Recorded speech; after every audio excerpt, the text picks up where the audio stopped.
The Vanishing at Lily Pond. Some bases are abandoned. Some are forgotten. Some are still watching. I've spent most of my adult life on military installations.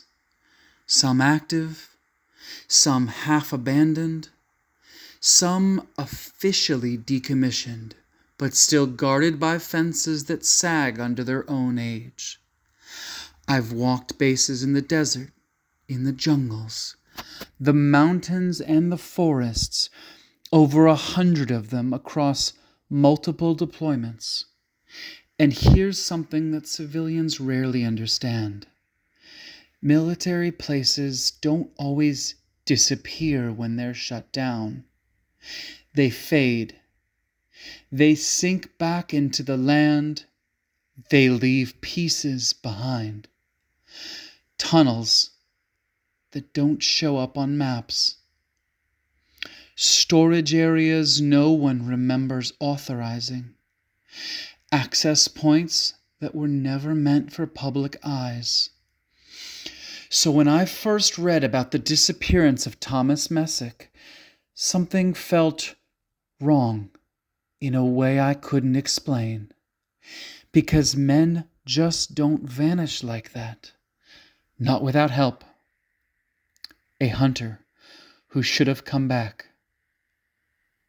Tom Messick, was 82 years old in November of 2015. He was a hunter, a veteran of the military, a man with discipline in his bones. He had taught hunter safety. He knew the rules of the woods. Stay put, don't panic, don't wander. And on the morning of November 15th, he entered Adirondack wilderness area near Lily Pond with a small group of fellow hunters. This wasn't reckless backcountry exploration.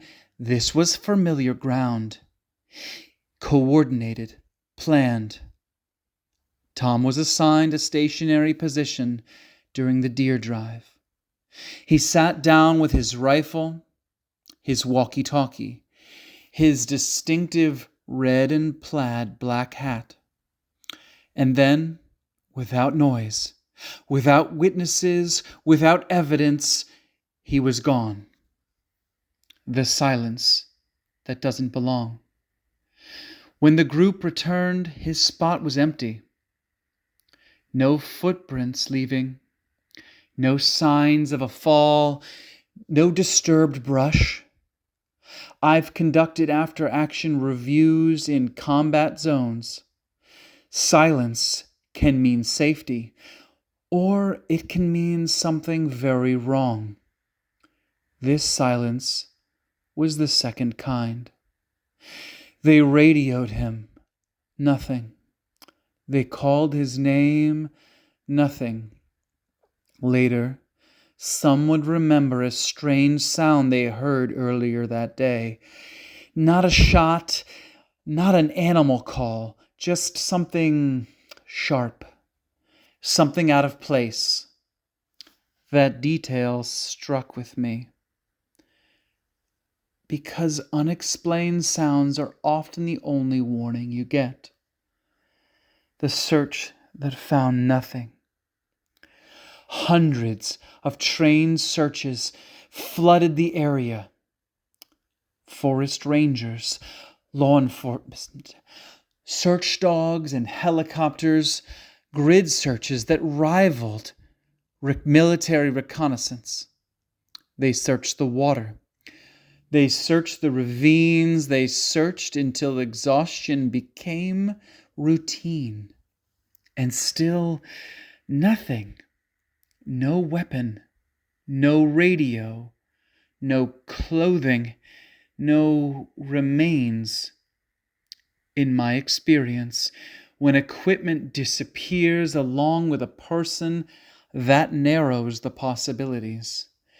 Accidents leave debris, wildlife leaves signs, even chaos leaves patterns.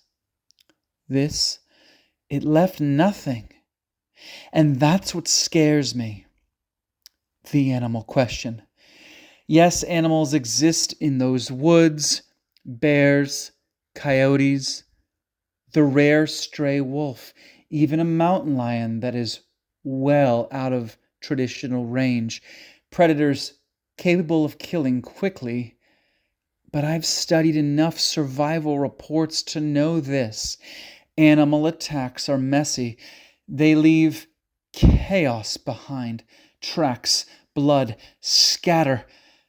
Tom was armed, alert, stationary. A wildlife biologist might say it's possible, but not likely, to remove a human so completely, especially without a sound that anyone could clearly identify. The ground that opens. The Adirondacks sit on an old, broken land. Sinkholes, crevasses, natural traps hidden beneath the leaves and snow. If Tom stepped into one, the forest could erase the evidence almost immediately. Dogs lose scent at vertical drops. Helicopters miss openings that are smaller than a doorway. But here's the thing. I've been trained to look for terrain anomalies, and what worries me more than natural holes are the man-made ones. What military land believes and leaves behind. Across my career, I've seen bases that are officially never existed. Temporary installations, testing grounds, test training facilities that were dismantled on paper, but still very real underground. Tunnels sealed improperly, access points forgotten. Forests are excellent at hiding human mistakes. There are areas in the world where a land and the public do not see what is there, and what lies beneath is not the same. If tunnels exist near Lily Pond, and history suggests that possibility, then someone familiar with them could have seen more and the unseen. No footprints, no trail, no scent, just absence. And if someone like Tom stumbled upon something he wasn't meant to see, well, in operational planning, secrecy is often valued more than human life.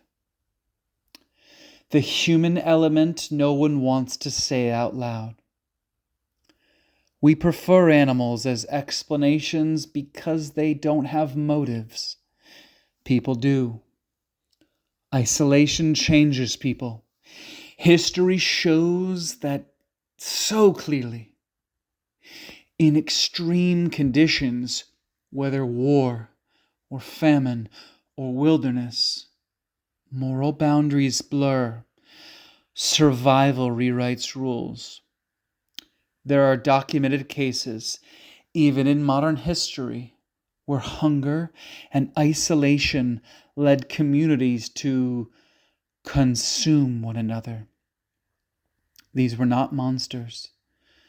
These were regular people in extreme conditions.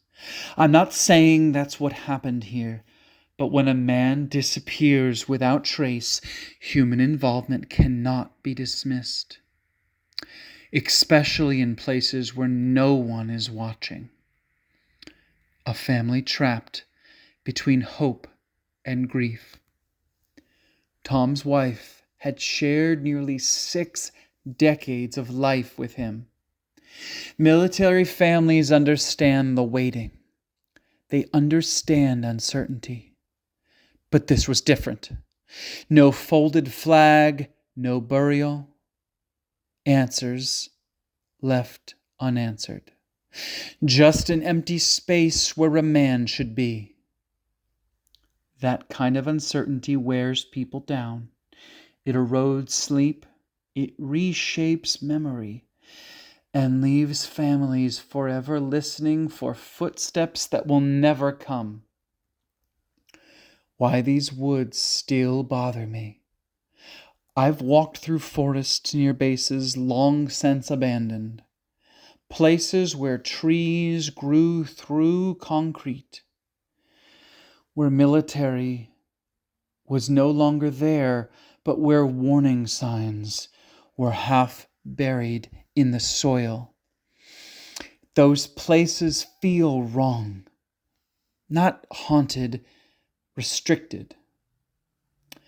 The woods near Lily Pond gave me that same feeling, not dangerous in a quiet way, the way that tells you something or someone knows that you're there.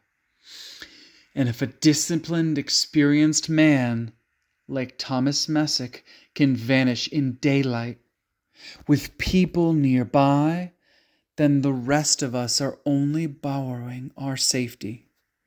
So if you ever find yourself deep in the woods like these, don't assume silence means peace. Sometimes it means you're already been noticed.